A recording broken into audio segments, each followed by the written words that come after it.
I've been exploring the Strava fitness mobile app for a while now, and this video is my honest and unbiased review on the same.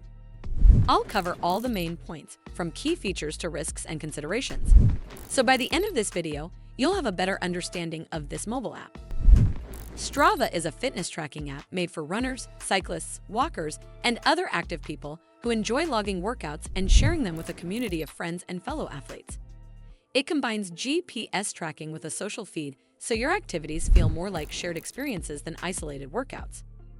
Core features focus on recording a wide range of activities, viewing your routes on a map, and monitoring your progress over time, which can be especially useful if you are training for an event or building a new habit.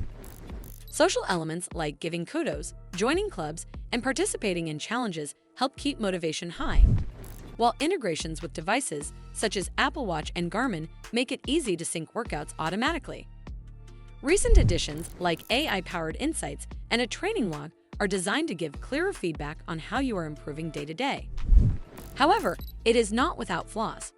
While the free version covers basic tracking and social features, many of the deeper training tools sit behind a subscription, which some longtime users feel is not always justified by the in-app experience alone.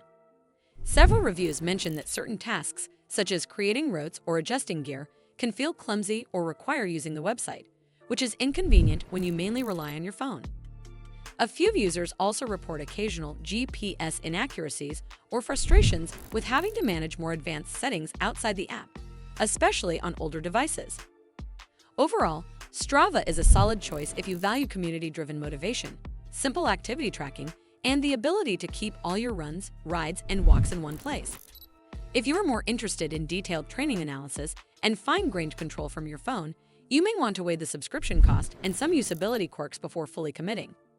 Well, that's all for this video. I hope you found this video helpful. And if you did, make sure you give this video a super thanks by clicking on the heart icon to help support the channel, and don't forget to hit the subscribe button. We'll see you in the next one.